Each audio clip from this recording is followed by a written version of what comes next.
Hindi pwedeng hindi magsalita yan. Magandang gabi, bayan.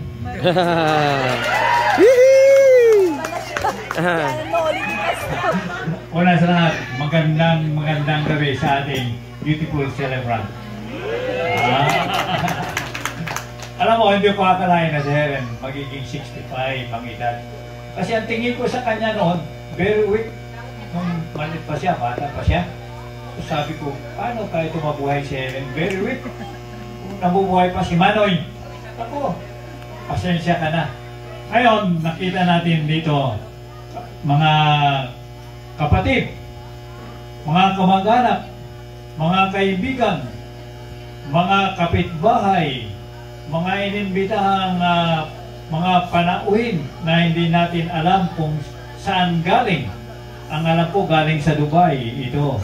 Kaya Helen, happy birthday. Thank you. Ngayon, sa aking mga kapamilya, hindi ko akalain na tayo mag-ipon-ipon, magkita-kita, magbuklod-buklod dito. Ngayon ko lang nakilala yung aking mga pamangkin. Sabi ko, pamangkin ko pala ito. Apo ko pala ito. Sabi ko, ngayon ko lang nakita sila. Pero alam ko sino ang tatay. Minsan tanongin ko pa, sino bang tatay mo? Sino ang nanay mo? Nalimutan mo na ba ako? Nag-estudyante mo rin ako eh. Ako, sa dami ninyo, hindi lang 100 na naging estudyante. Pati pangalan, mukha, minsan hindi ko na matandaan. Magbati sa akin, sir, di mo na ako nakikilala. Sa aking mga kamag-anak, ganun din, ilan-ilan na lang ang nagbabati na, siging bati. Bakit? Kel, hindi mo na ako kilala.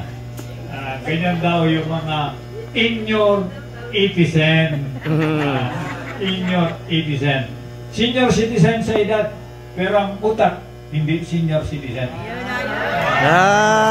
Yun ang aking bentahe sa inyo. Bentahe ako sa inyo.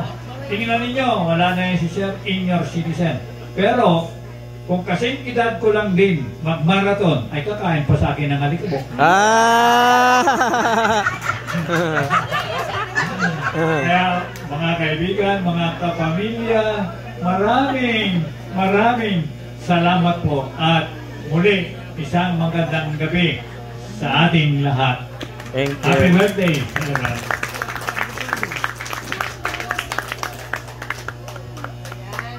Iba rin talaga ang legend of the Blue Sea. Okay, so isa